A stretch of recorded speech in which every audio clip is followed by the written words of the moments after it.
अष्टवर्ग।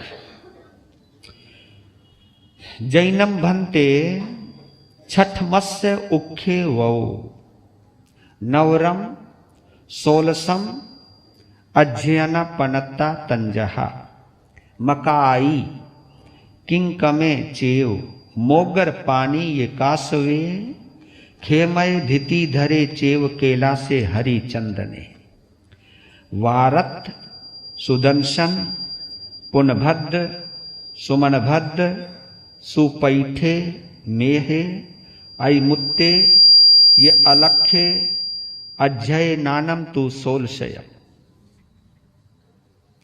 एवं खलु जम्बो तेनम कालेनम तेनम समयनम राय गिहे नैरे गुणशीलय चैये सैनीय राया तत्थनम मकाई नामम गाहवई परिवसई अड्ढे जाव अपरि भूये तेनम कालेनम तेनम समयनम समने भगवम महावीरे आई गरे जाव गुणशीलय जाव विहिरई परिसा निग गया तैनम से मकाई गाहवई इमी से कहाय लद्धट्ठे जहा पन्नत्तीय गंग दत्ते तहेव इमोवी जेठ पुत्तम कुडुम्बम ठविता पुरिस सहस वाहिनीय सियाए निखंते जाव अनगारे जाय इरिया समीय जाव गुत्त बंभियारी तैनम से मकाई अनगारे समनस्य भगवो महावीरस्य तहारुआनम थेरानम अंतिये समाय्य माय्याई एकारस अंगाई अहिज्जयी शेषम जहा खंड यस्य गुणरयनम तवो कम्मम सोलस वासाई परियाओ तहेव विपुले सिद्धे दोचस्य उख्यो किंकमे वी एवं चेव जाव विपुले सिद्धे तच्चस्य उख्यो एवं खलु जम्बो तेनम कालेनम तेनम समयनम राय गिहे नैरे गुणशीलय चैये सैनीय राया चेलना देवी तत्थनम राय गिहे नैरे अज्जुनय नामम मालागारे परिवसई अड्ढे जाव अपरि भूये तस्सनम अज्जुनयस्य मालागारस्य बंधुमयी नामम भारिया होता सुकुमाल पाणी पाया तस्सनम अज्जुनयस्य मालागारस्य राय गिहस्य नैरस्य बहिया एथनम मोहन एगे पुफ्फारा में होता किन्हें जाओ निकुरम्ब बूहिए दसद्धवन्न कुसम कुसुमीय पासा ये दरस निज्जे अभिरुवे पड़ी रुवे तस्सनम पुफ्फारामस्य अधुर सामंते तत्थनम अज्जुनयस्य मालागारस्य अज्जय पज्जय पीपज्जिया गए अनेक कुल पुरुष परंपरा गए मोगर पाणिस्य जखस्य जखायने होता पुराणे दिव्ये सच्चे जहा पुण्य भद्दे तत्थनम मोगर पाणिस्य परिमा एगम महम पल सहस्सम निफन्नम अयोमयम मोगरम गहाये चिट्ठई तत्थनम से अर्जुनय मालागारे बालप भी चेव मोगर पाणी जखस्य भत्ते यावी होता कल्ला कल्लिंग पक्षी पिड़गाई गिन्हई गिन्हिता राय गिहाव नैराव पड़ी निखमिता जेने वो पुफ्फारा में तेने उवा गच्छिता पुफ्फुच्चयम करे करिता अग्गाई वराई पुफ्फाई गहाई गहिता जेने मोगर पाणी से जखाई अने तेने उवा गच्छिता मोगर पाणी से जखस महरिहम पुफ्फ चयनम करे करिता जानो पाए पड़िए पनामम करे करिता तव पच्छा राय मग्गनसी वित्तिम कप्पे माने विहिरई तत्थनम राय गिहे नैरे ललिया नामम गोठी परिवसई अड्ढा जाव अपरी भूया जम कय सुकया यावी होता तत्थनम राय गिहे नैरे अन्नया कयाई पमोए गुठे यावी होता तैनम से अर्जुन मालागारे कल्लम पभूय तरिये ही पुफे ही कज्जमिति कट्टु पच्चुस काल समयंसी बंधु मई भार्याय सद्धिम पच्ची पिड़गाई गिनहाई गिनहिता सयाओ गिहाओ पड़ी निखमित्ता राय गिहम नैरम मध्यम मध्येनम निगच्छै निगच्छिता जेनेव पुफ्फा रामे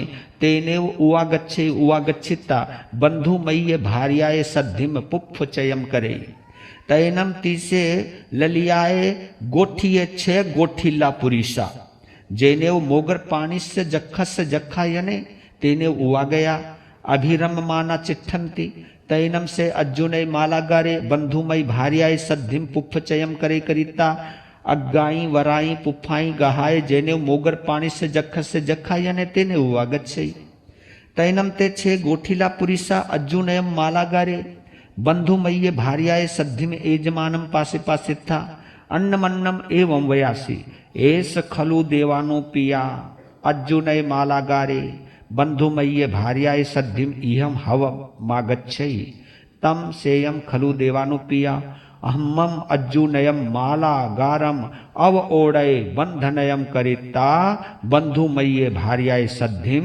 विवुलाई भोग भोगाई भुंजमानान विहृतये तिकट्टु एयमठम अनमन्नस्य पड़ी सुनेन्ति पड़ी सुनिता कवाडम तरेसु निलुक्कन्ति निच्चल्ला निफंदा तुषिनिया पछन्ना चिट्ठन्ति तैनम अर्जुनय मालागारे बंधुमय्ये भार्याय सद्धिम जेनेव मोगर पानी से जखा यने तेने उवागच्छिता आलोय पनामम करे करिता महरियम पुफ्फचनियम करे करिता जानु पाए वड़िये पनामम करे तैनम ते छे गोठीला पुरीसा दवदवस्य कवाडंतरे हिंतो निगच्छन्ति निगच्छिता अर्जुनय मालागारम गिनहन्ति गिनहिता अव ओडय बंधनम करेन्ति करिता बंधुमय्ये मालागार्ये सद्धिम विवलाई भोग भोगाई भुंजमाना विहरन्ति तैनम तस्य अर्जुनयस्य मालागारस्य अयज्झत्थियमिय चिंतीय पत्थिय मनोगय संकप्पे समुपन्ने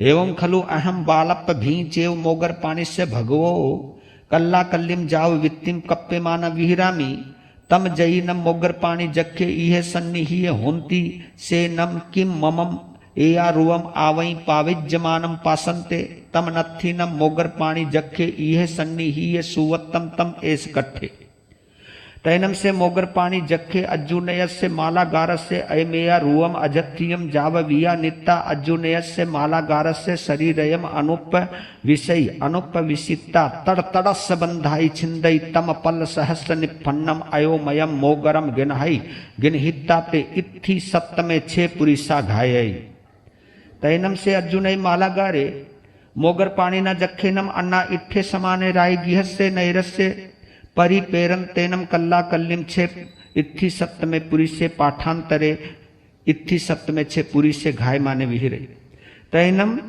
राय गिह नैरे सिंहाडक जाओ महापहेसु बहुजनो अन्न मन्नस्य एवं आखई एवं भाषई एवं पन्नवेई एवं परुवेई एवं खलु देवानो पिया अर्जुनय मालागारे मोगर पानी ना जखेनम अना इट्ठे समाने राय गिहे बहिया छे पुरी से छे इत्थि सप्तमे पुरी से घाय माने विहिरई तैनम से सैनीय राया इमी से काहे लद्धट्ठे समाने कोडम्बीय पुरी से सद्दा वित्ता एम व्यासी एवं खलु देवानो पिया अर्जुनय मालागारे जाओ घाय माने विहिरई तम मानम तुभ्ये केई तनस्य वा कट्ठस्य वा पाणीयस्य वा पुफ्फ फलानम वा अट्ठाय सैम निगच्छौ मानम तस्य शरीरस्य वा वत्ति भविष्यति तिकट्टो दोचंपे तच्चंपे घोषणम घोषः घोषिता खिप्पा मेव ममेयम पच्चपिनः तैनम ते कोडम्बीय पुरीसा जाव पच्चपिनन्ति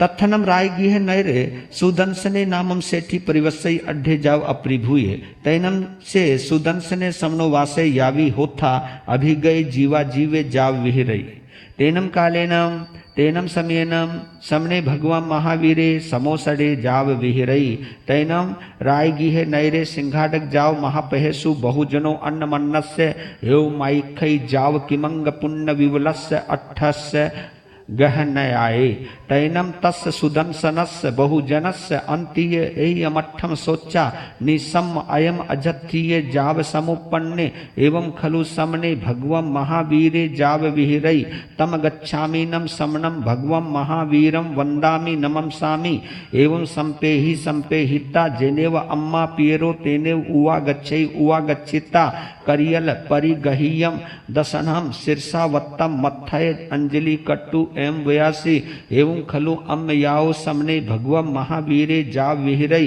तम गच्छामीनम समनम भगवम महावीर वंदामि नमंसामि जाओ पज्जुवासामि तैनम तम सुदंसनम सेठिम अम्मा पियरो एवं व्यासी एवं खलु पुत्ता अर्जुन मालागारे जाओ घाय माने विहिरै तम मानम तुम मम पुत्ता शमनम भगवान महावीरम वंदे निगच्छाहि मानम तव शरीयस्य वावत्ति भविष्य तुमम ने इहे गए चेव समनम भगवान महावीरे वंदा ही नमंसाहि तैनम से सुदंसने सेठी अम्मा पीरम एवं व्यासी किन्नम अहमम याओ समनम भगवान महावीरम इहे मागेयम इहे पत्तम इहे समोसडम इहे गए चेव वंदिस्सामि नमंसामि तम गच्छामि नम अहम अम्मयाओ तुब्बे ही अभुन्नाये समाने समनम भगवम महावीरम वंदामि जाव पज्जुवासामि तैनम तम सुदंसनम सेठिम अम्मा पेरो जाहे नो संचा यंती बहु आघव वनाही जाओ परु वेते तैनम से अम्मा पेरो ताहे अकामया चेव सुदंसनम सेठिम एवं व्यासी आहा सुहम देवानो पिया तैनम से सुदंसने सेठिम अम्मा पिए ही अभुन्नाये समाने नहाए शुद्धप्पा वेसाई जाव शरीरे सयाओ गिहाओ परिनिखमिता पाय विहाचारेणम राय गिहम नैरम मध्यम मध्येनम निगच्छै निगच्छिता मोगर पाणिस जखस जखायनस अदुर सामंतेनम जैनव गुणशीलय चैये जैनव समने भगवान महावीरे तेनव पहारथ गमनाए तैनम से मोगर पाणी जखे सुदंसनम समनो वासयम अदुर सामंतेनम वी वैमानम पासे पासिता आसु रुत्ते तम पल सहस्र निफन्नम अयोमयम मोगरम उल्लाले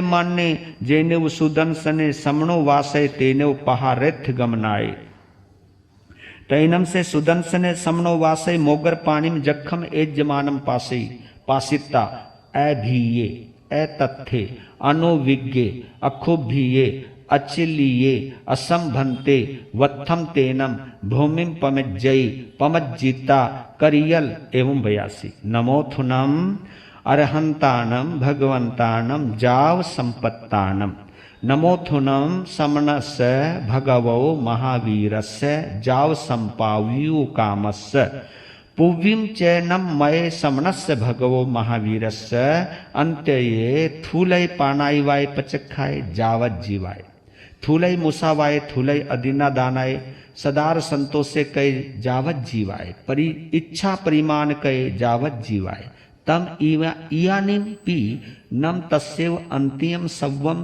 पानाई वायम पचखामी जावत जीवाय सव्वम मुसावायम सव्वम अदीनादानम सव्वम मेहुनम सव्वम परिगहम पचखामी जावत जीवाय सव्वम कोहम जाव मिच्छा दंसन सल्लम पचखामी जावत जीवाय सव्वम असनम पानम खाइमम साइमम चौविहम पी आहारम पचखामी जावत जीवाय जैनम एतो वसगाओ मुच्चिस्सामी तो में कप्पई पारितय अहनम एतो वसगाओ न मुच्चिस्सामी तो में जहा पचखाए चेवती कट्टु सागारम पड़ीमम पड़ी वज्जयी तैनम से मोगर पानी जखे तम पल सहस्र निफन्नम अयोमयम मोगरम उल्लाले माने जेने सुदंसने समणो वासे तेने उवा गच्छिता नो चेवनम संचायी सुदंसनम समणो वासयम तेयसा समभिपड़ितये तैनम से मोगर पाणी जखे सुदंसनम समणो वासयम सवो सममताओ परि घोले माने जाहे नो चेवनम संचायी सुदंसनम समणो वासयम तेयसा समभिपड़ितये ताहे सुदंसनस्य समणो वासयम पुरवो स पक्षिम स पड़ी दिशिम ठिच्चा सुदंसनम समणो वासयम अनिमिषाए दिठ्ठिये सुचिरम निरखई निरखिता अज्जुनयस्य मालागारस्य शरीरम विप्पजहिता तम पल सहस्र निफन्नम अयोमयम मोगरम गहाय जामेव दिशम पाओ भूये तामेव दिशम पड़ी गए। तैनम से अज्जुनय मालागारे मोगर पाणी ना रखेनम विप्प मुक्के समाने धसती धरणी तलयंसी सवंगही निवड़िये तैनम से सुदंसने समनो वासय निरुवसगमिति कट्टु पड़िमम पारे। तैनम से अर्जुनय मालागारे तवो मुहुत्तरेनम आसत्थे समाने उठेई उठिता सुदंसनम समनो वासयम एवं वयासी तुभ्यनम देवानुपिया के कहीं वा संपत्तिया। तैनम से सुदंसने समनो वासय अर्जुनय मालागारम एवं वयासी एवं खलु देवानुपिया अहम सुदंसने नामम समनो वासय अभी गए जीवा जीवे गुणशीलय चाहिए समन भगवम महावीरे वंदियों संपत्ति।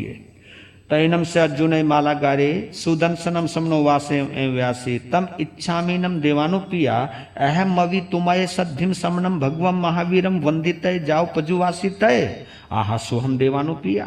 तैनम से सुदंसने समनो वासे अर्जुनयनम मालागारेनम सद्धिम जैनव गुणशीलय चाहिए जैनव समने भगवम महावीरे तेने उवागच्छिता अर्जुनय मालागारेनम सद्धिम समनम भगवम महावीरे तीखुतो जाव पज्जुवासे। तैनम समने भगवम महावीरे सुदंसनस्य समनोवासीयस्य अर्जुनयस्य मालागारस्य तिसे ये धम्म कहा सुदंसने पड़ी गए।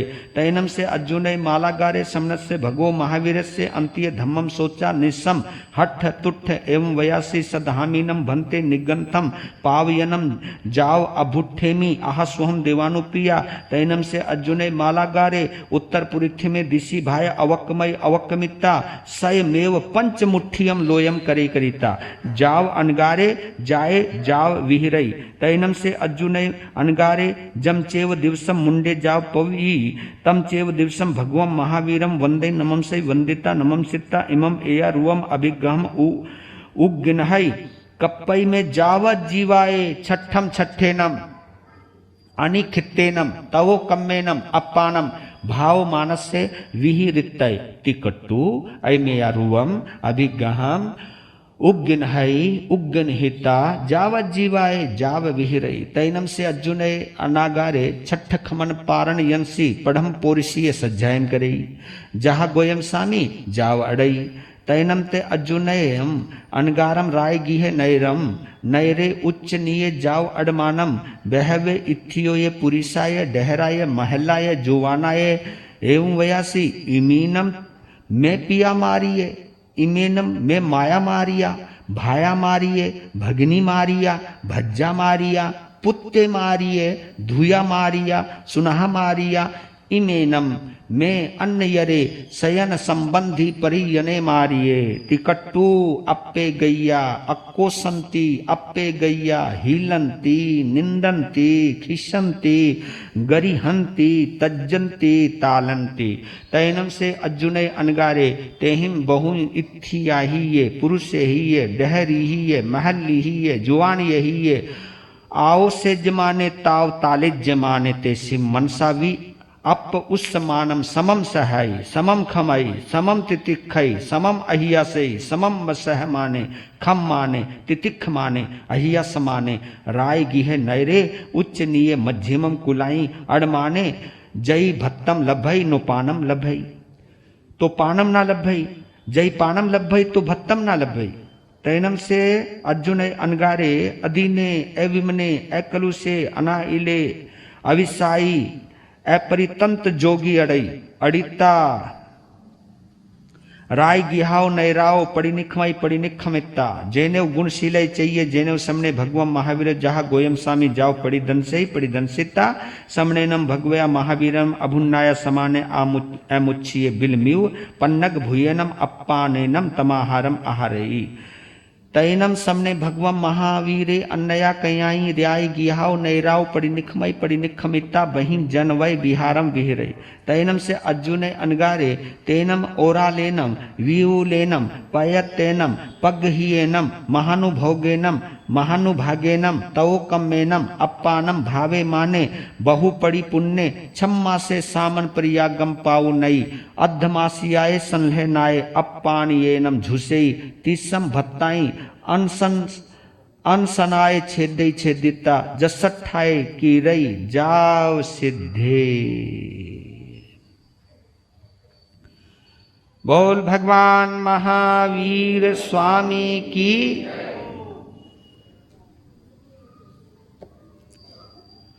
मूल पाठ संपन्न हुआ।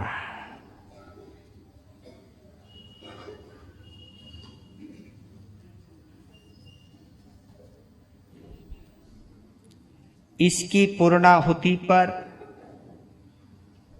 हम सभी एक बार पुनः पढ़ने में, बोलने में, उच्चारण में,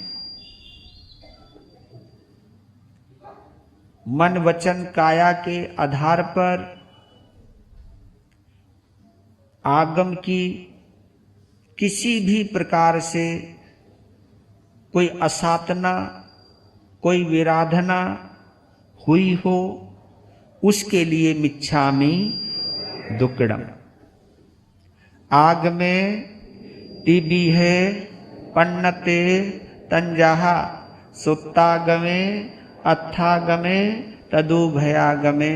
ए हवा श्री ज्ञान के विषय जे कोई अतिचार लाग्या होए ते में आलो। जम्बा इधम बच्चा मेलियम हिनक्षरम अचक्षरम पयहीनम विनयहीनम जोगहीनम घोषहीनम सुट्ठू दिनम दुट्ठू परिचियम। ए काले कौ सज्जाऊ काले न कौ सज्जाऊ सज्जाए सज्जायम सज्जाए न सज्जायम तस्मिच्छामि दुक्कडम तस्मिच्छामि दुक्कडम तस्मिच्छामि दुक्कडम। आज मुख्य रूप से अर्जुन मालिका या अर्जुन अनगार का वर्णन आएगा। इसमें हम प्रवेश करें उससे पहले उसी गीत पर ध्यान करें। ये गीत देखा जाए पर्वों का सार है। इसमें पर्युषण पर्व की बड़ी गजब की प्रेरणा है। इसमें पर्युषणों में क्या क्या हो सकता है, क्या क्या करना चाहिए। एक कवि ने पूरे 8 दिनों की संकल्पना करके ये गीत की रचना की है, जो हम रोज बोलते हैं। आप सोचते तो होंगे ना कि नए नए गीत नहीं गाते। अब नए नए गीतों के चक्कर में मत पड़ो। इन 8 दिनों में कानों पर ज्यादा गौर मत करो, मजा आना चाहिए। इन 8 दिनों में मजे की नहीं, समझ की जरूरत होनी चाहिए। ये 8 दिन मजे के लिए नहीं, बल्कि अपने आप को समझने के लिए, अपने आप को जांचने के लिए, अपने आप को तोलने के लिए है। मैं इस समय कहां स्टैंड करता हूं, मैं इस वक्त कहां पर खड़ा हुआ हूं और मुझे कहां पर खड़ा होना चाहिए था, इस पर चिंतन करने का विषय है। और ये आप तभी कर सकते हो जब हमारा ध्यान मन और मस्तिष्क से हटकर चित्त और आत्मा से जुड़ जाए। क्योंकि ये 8 दिन जो हैं व्यापार करने के नहीं है, दुनिया का, संसार का कोई व्यवहार करने के लिए नहीं है। अगर गौर करो, ये 8 दिन ना तो व्यापार करने के लिए, क्योंकि कई जगह तो 8-8 दिनों तक कोई व्यापार ही नहीं करता, ऐसी ऐसी जगह हैं। और ऐसे भी महाबली देखे मैंने कि 2-2 महीने तक व्यापार नहीं करते, कि वहां जाऊंगा झूठ बोलूंगा, नाप तोले में गड़बड़ होएगी, मैं इस लफड़े में पड़ना नहीं, मैं पूरी तरह आत्म चिंतन करूंगा, जिनवानी सुनूंगा, ध्यान धरूंगा और अपनी आत्मा को संभालूंगा। यानी जब हम मन मर्जी करते हैं तो हम दुनिया के अंदर होते हैं, लेकिन जब हम आत्म हित का चिंतन करते हैं, केवल आत्मा की सोचते हैं कि मैं किस तरह अपनी आत्मा को बलवान बनाऊं, किस तरह धर्म से जोड़ूं मैं अपने आप को और धर्म का आनंद लूं मैं, ये भाव जब आते हैं तभी हम धर्म की सम्यक आराधना करते हैं। और ये सम्यक आराधना करने के लिए ही पर्व आते हैं। तो बोल लीजिए एक बार, आत्मा को दे बल, आत्मा को दे बल, पर्युषण है निर्मल, मन से मनाओ जी, लाभ उठाओ जी, मन से लाभ उठाओ जी, आत्मा को दे बल, पर्युषण है निर्मल, मन से मनाओ जी, लाभ उठाओ जी, मन से मनाओ जी, लाभ।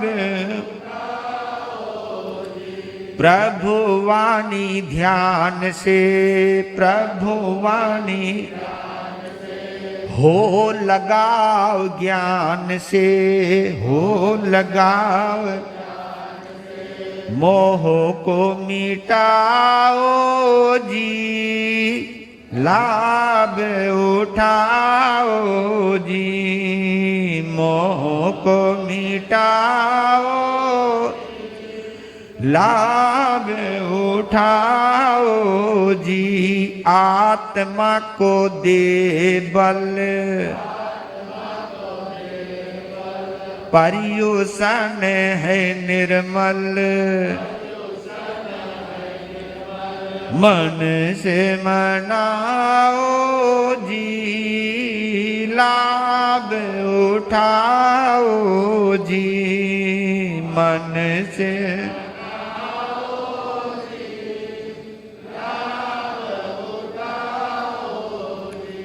जप तप त्याग से, ज्ञान के पराग से, आत्मा महकाओ जी, लाभ उठाओ जी, आत्मा महकाओ जी, लाभ उठाओ जी, आत्मा को दे बल, पर्युषण है निर्मल, मन से मनाओ जी, लाभ उठाओ जी, मन से मनाओ जी,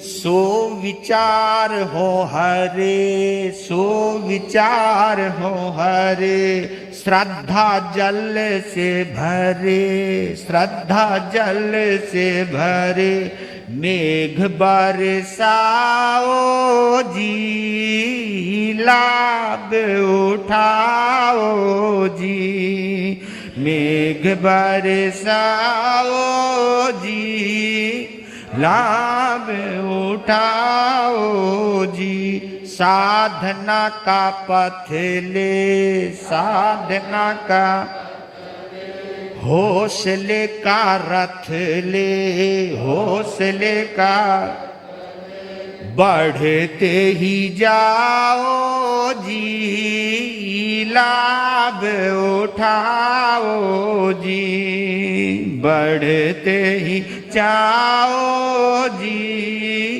लाभ उठाओ जी। आत्मा को दे बल, आत्मा को पर्युषण है निर्मल, मन से मनाओ जी, लाभ उठाओ जी, मन से मनाओ जी, लाभ। दुखी को उदास को, दुखी को उदास, आत्मा की प्यास को, आत्मा की अमृत पिलाओ जी, लाभ उठाओ जी, अमृत पिलाओ जी, लाभ उठाओ जी। आत्मा को दे बल, पर्युषण है निर्मल,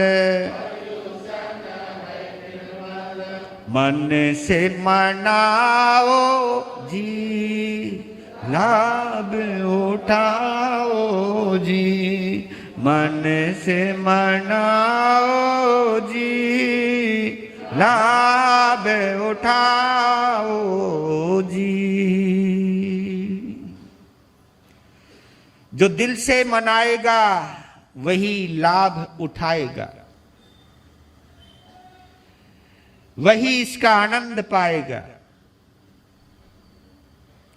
जिसे आनंद नहीं आ रहा, ये समझ लेना अभी उसका दिल जुड़ा ही नहीं है। दिल जुड़ जाए, आनंद ना आए, ये कभी हो ही नहीं सकता। बस आनंद के लिए दिल का जुड़ना बहुत जरूरी है, और दिल उसी का ही जुड़ता है जो दिल से चाहता है कि मैं अपनी आत्मा का अनुभव करूं, जो दिल से चाहता है इन पर्वों का आनंद लूं, जो दिल से चाहता है इन पर्वों की आराधना के जितने भी नियम हैं उन नियमों की पालना करूं। दिल से जो चाहता है उसे भोजन में रुचि नहीं होती, उपवास में रुचि होती है। जिनकी मजबूरी होती है वो व्यासना करते, जिनमें थोड़ी सी और ताकत होती है वो एकासना करते हैं, और जिनकी जबान पर कंट्रोल रहता है वो आयम्बिल करते हैं। हाँ, और जब ये सोचते कि यार इतना समय बीत गया खाते खाते खाते, चल छोड़ना एक दिन, वो उपवास करते हैं। उनमें उपवास के भाव आते हैं।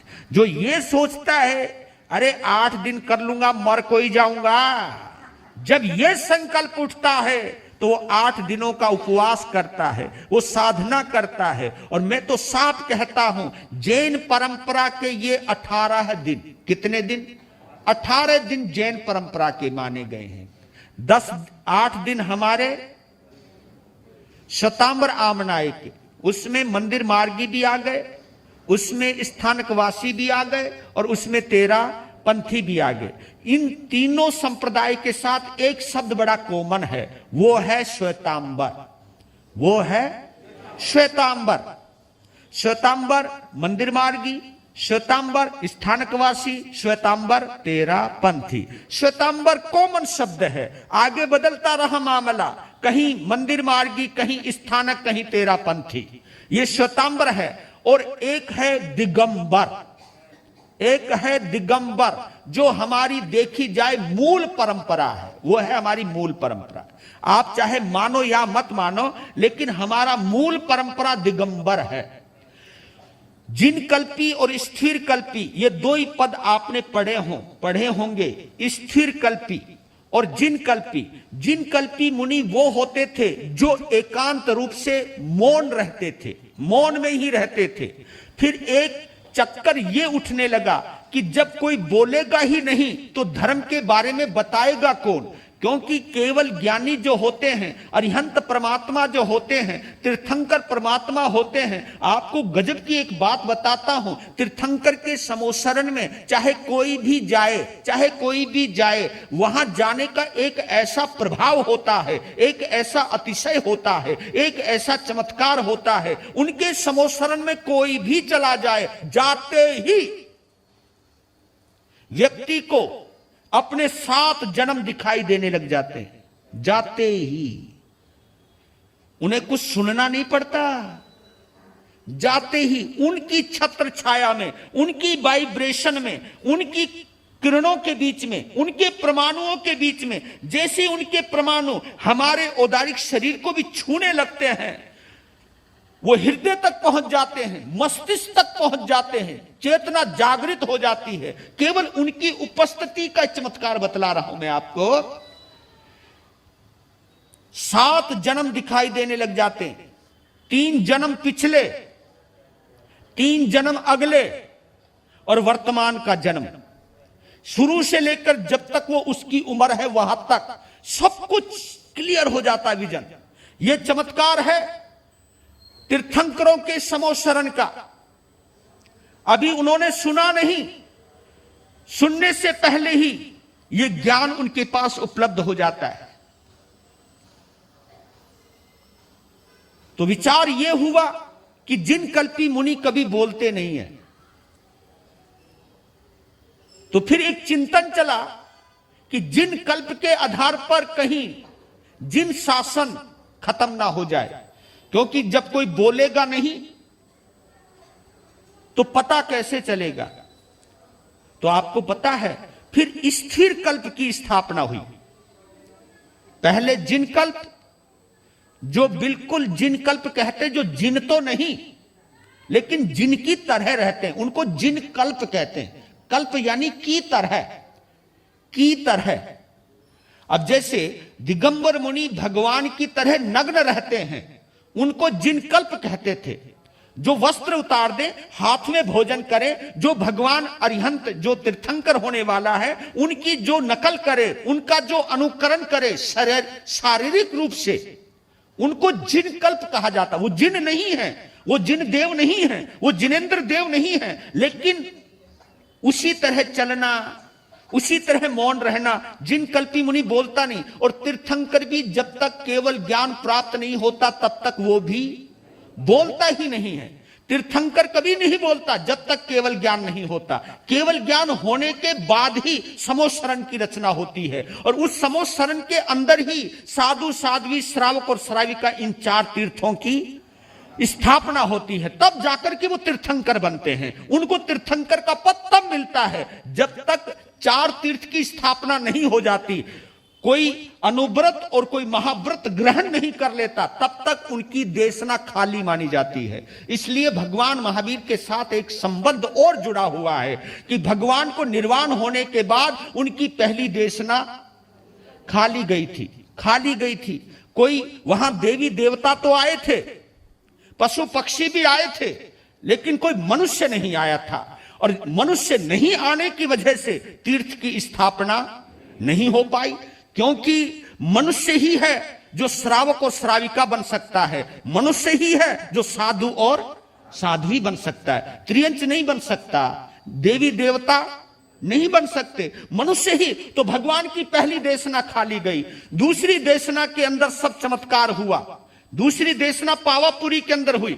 उस देशना में चमत्कार हुआ, वहीं पर 11 गणधरों का आना हुआ। वहीं पर एक दिन के अंदर 4440 दीक्षाएं हुई, 4440 दीक्षाएं हुई, श्रावक हुए, श्राविकाएं हुई। ये निर्माण हुआ वहां पर उस समोसरण के अंदर। तो मैं कहना यह चाहता हूं कि जिन कल्प मुनि की अवस्था को देखकर चिंतन किया गया कि जिन कल्प के आधार पर जिन शासन नहीं बचेगा, क्योंकि आगे छद्मस्त काल आने वाला है, तीर्थंकर रहेंगे नहीं, और साधु अगर बोलेंगे नहीं तो सुनाएगा कौन, और सुनाएगा नहीं तो सुनेगा कौन, और सुनेगा नहीं तो धर्म को जानेगा कौन? और जब जानेगा नहीं तो उस पर अनुकरण, उस पर अनुसरण चलेगा कौन? इन सब दृष्टि को देखते हुए क्या हुआ? स्थिर कल्प की स्थापना हुई।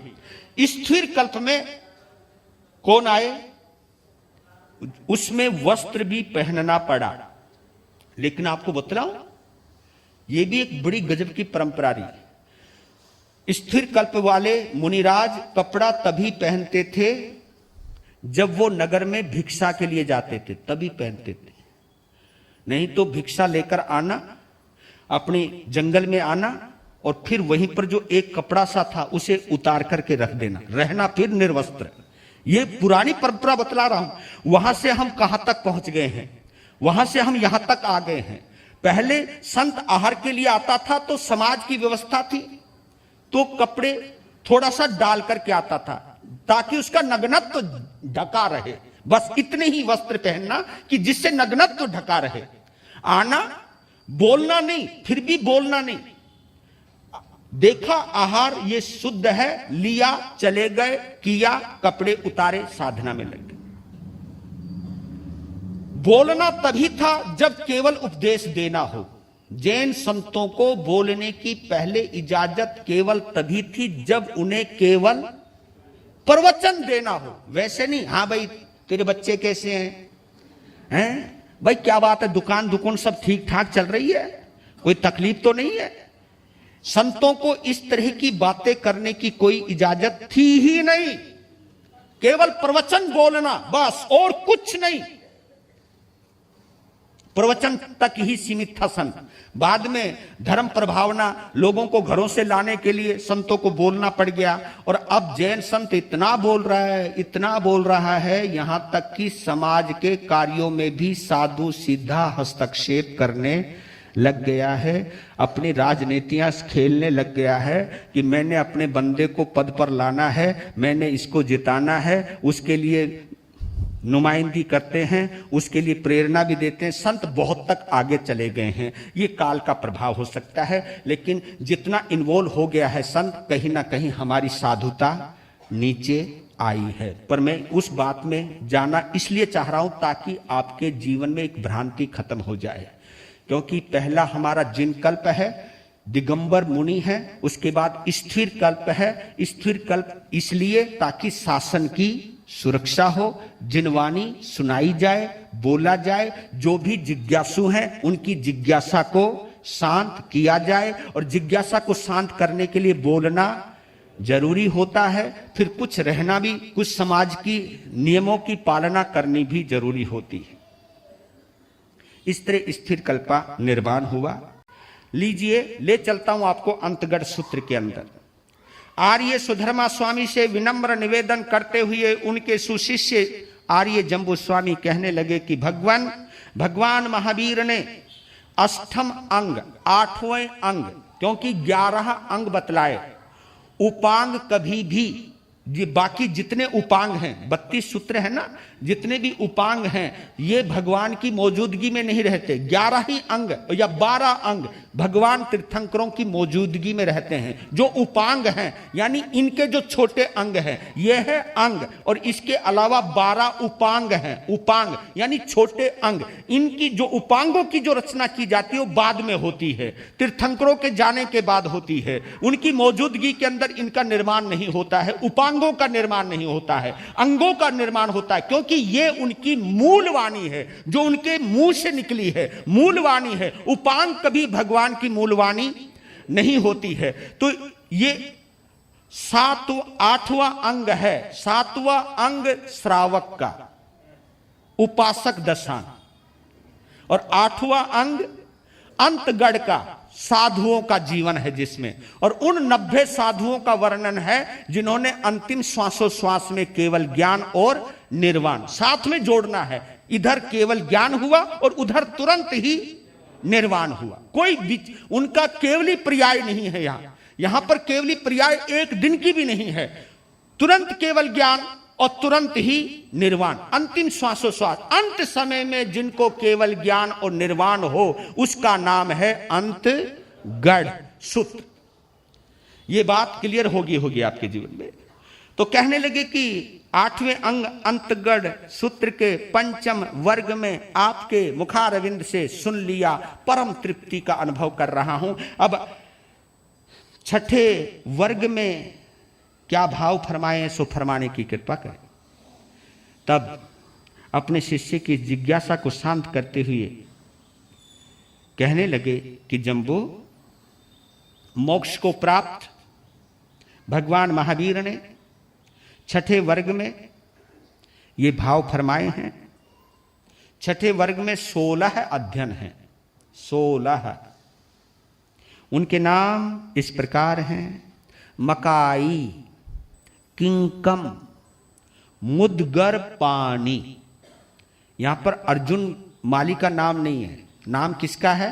मुदगर पानी, एक यक्ष है, इसका सारा खेल है यहां पर। चौथा काश्यप्य, 5वां क्षेमक, 6ठा धृतिधर, 7वां कैलाश, 8वां हरिचंदन, 9वां वारत, 10वां सुदर्शन, 11वां पूर्णभद्र, 12वां सुमणभद्र, 13वां सुप्रतिष्ठ, 14वां मेघ और 15वां अति मुक्त अनगार एवंता कुमार अति मुक्त और 16वां अलक्ष। ये 16 के नाम पर ये 16 अध्ययन है। हे भगवान, प्रथम अध्ययन का क्या भाव है सो फरमावे। तब कहने लगे, हे जंबू, उस काल उस समय में, कब? जब इस धरती पर साक्षात भगवान महावीर स्वामी क्या कर रहे थे? विचरण कर रहे थे, अरिहंत अवस्था में विराजमान थे, सदेह विराजमान थे, शरीर के साथ विराजमान थे और अपने चरणों से इस धरती को पवित्र करते हुए विचरण कर रहे थे। उस समय भगवान महावीर स्वामी विचरण करते हुए राजगृह नाम के नगर में आए।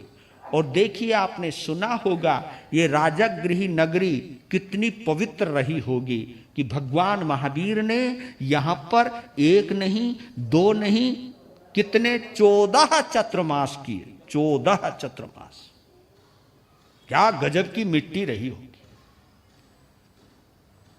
जो गुणशील उद्यान है, उस उद्यान को ध्यान में रखते हुए, जहां पर भगवान के 14 बार या 14 चतुर्मासों में कितने बार समोत्सरण लगे हैं, तो उस गुणशील उद्यान के अंदर वर्तमान में हमारे उपाध्याय कवि अमर मुनि जी महाराज साहब, उन्होंने वहां विरायतन की रचना करी। नाम क्या रखा उसका? विरायतन। इसका मतलब क्या होता है? विरायतन यानी भगवान महावीर का घर। क्योंकि जहां 14 चतुर्मास हुए हों और जहां पता नहीं कितनी भव्य आत्माओं को उन्होंने दीक्षा दी है, कितनी आत्माएं वहां से तिर करके गई हैं, क्योंकि उसी राजगृह नगरी के पास ही विपुल गिरी पर्वत। और याद रखना, 2 तीर्थंकरों का वर्णन है, भगवान अरिष्टनेमी का और भगवान महावीर स्वामी का। भगवान अरिष्टनेमी के चरणों में जिन्होंने भी दीक्षा ली, उनमें से अधिकांशतः सभी शत्रुंजय पर्वत पर मुक्ति को प्राप्त हुए। वहीं पर उन्होंने संलेखना करी, संथारा किया, अंतिम श्वास ली। उस पर्वत का नाम है शत्रुंजय पर्वत। और भगवान महावीर स्वामी के काल में जिन्होंने भी दीक्षा ली है, अधिकांशतः सभी ने विपुल गिरी पर्वत पर, वहां सेतुंजय सिद्धे आता है, यहां विपुले सिद्धे आता है। विपुले ये भगवान महावीर के जब वर्णन चलता है, विपुले सिद्धे यानी विपुल गिरी पर्वत पर सिद्ध हुए। तो ईशान कोण में गुणशील नाम का एक उद्यान, उस वक्त जिस वक्त भगवान महावीर इस धरती पर विचरण कर रहे थे, राजगृह नगरी पर उस वक्त राजा श्रेणिक का राज्य चल रहा था। महारानी चेलना बड़ी प्रसिद्ध थी और मकाई नाम का उस राजगृह नगरी में मकाई नाम का एक गाथापति रहता था, नगर सेठ, कोटीश्वर, गाथापति। नगर सेठों को पहले गाथापति कहा जाता था। वह मकाई गाथापति महान समृद्धशाली, अपराभूत, कोई भी उससे आगे नहीं था, अपराभूत, उसके आगे कोई भी नहीं था। सेठों में सेठ था, सेठों का सेठ गाथापति। वो निडर भी था, साहसी भी था और उसका रोब भी था। यहां तक कि राजा श्रेणी के दरबार का एक महान दरबारी था, राजा भी उसके आगे झुका करता था। कभी विशेष अवसरों पर उससे कर्जा भी लिया करता। जब राजा जिससे कर्जा ले तो आप समझ सकते वो कितना समृद्ध होगा। उस काल उस समय में भगवान महावीर स्वामी विचरण करते हुए राजगिरी नगरी के बाहर स्थित गुणशील उद्यान में पधारे। भगवान के पदार्पण का सुसंवाद सुनकर राजगृह नगरी की जनता भगवान के दर्शनार्थ उमड़ने लगी।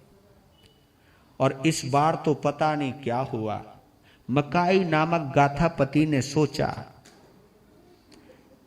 कि इस बार भगवान की वाणी को सार्थक करना है। बहुत जी लिया, संसार में रह लिया, महलों में सो लिया, गद्दों पर खूब मौज उड़ा ली, खूब खा लिया, खूब पी लिया, खूब जी लिया, लेकिन अब भगवान के चरणों में जीऊंगा। यह शुभ संकल्प लेकर आया है भगवान के समोशरण में। जब इतने उत्तम भाव हों और ऐसे उत्तम भावों के साथ जब भगवान की वाणी सुनी जाती है तो वाणी का एक एक शब्द कहां तक पहुंचता है? दिल तक पहुंचता है। आप तो केवल सुनने आते हो, और वो भी पता नहीं सुनते हो या नहीं सुनते। लोग जी सुनते तो होंगे जी, लेकिन दिल तक पहुंच जाए। तुम साधु साध्वी बनो ना बनो, लेकिन तुम्हारा घर स्वर्ग जरूर बन जाएगा। लेकिन आप दिल से नहीं सुनते, इसलिए घर भी गड़बड़ रहता है।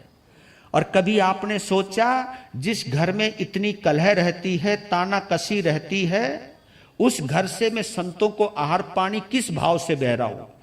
कहीं ये अन्न खा करके महाराज को भी कहीं क्रोध ना आ जाए, महाराज के कहीं भाव ना बिगड़ जाए। कभी सोचते हो आप, विचार करते हो कभी आप कि ये अशुद्ध अन्न है जिसको मैंने क्रोध में बनाया है, जिसको मैंने 2 नंबर की कमाई से किसी का हक मार करके जो कमाई मैंने करी है, उस कमाई से अन्न लाया और उस अन्न का भोजन बनाया और उस अन्न के भोजन को मैं संतों को दूं।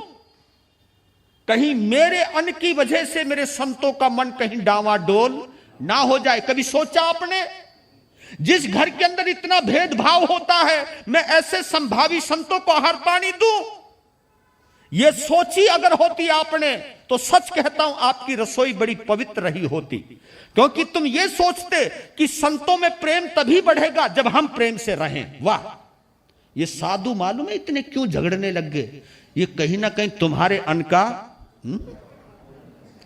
महाराज मारी खाओ और हमें सुनाओ।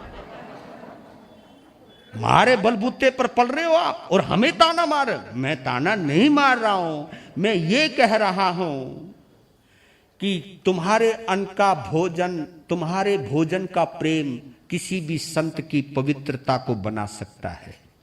और उसके लिए आप सद्गृहस्थ बने, उसके लिए आप कभी भी रसोई में भेदभाव नहीं करें। क्योंकि आप रसोई में भी भेदभाव कर जाते हो, है ना? जब किसी और के लिए बनाना हो तो भोजन किसी और ढंग का बनता है, और जब अपने मिस्टर के लिए बनाना हो, अपने बच्चों के लिए बनाना हो, यहां पे भी फर्क आ जाता है। ये फर्क मत रखा करो। ये फर्क आपको भी बहुत अंतर में डाल देगा, आपको बहुत मुक्ति में जाने से रोक देगा, बहुत अंतराय कर्म का बंद हो जाएगा। तो बड़े भाव से सुना और एक एक शब्द अंदर जाने लगा। जागृत हो गई आत्मा। आया और बड़े लड़के को सब कारोबार सौंप दिया कि बेटा आज से तू मालिक, मैंने सारी हुकूमत छोड़ी। भगवान के चरणों में दीक्षा ली है। किसने? मकाई नाम के गाथापति ने। और मकाई गाथापति मकाई अनगार बनकर 5 समती 3 गुप्ती से युक्त 9 वाड़ सहित ब्रह्मचर्य की साधना में तल्लीन हो गए। भगवान के तथा रूप, भगवान के तथा रूप, जैसे भगवान है वैसे तथा रूप स्थविरों के पास, स्थविर मुनिराज, ये बड़ा शब्द आता है स्थविर। स्थविर का मतलब क्या है? स्थविर का मतलब होता है टिका हुआ, राइट। पहला एक मोटा शब्द है स्थविर यानी स्थिर, स्थिर, स्थिर यानी टिका हुआ। 2 शब्द है ना, एक होता है स्थिर, एक होता है अस्थिर। तो स्थिर यानी जो टिका हुआ है।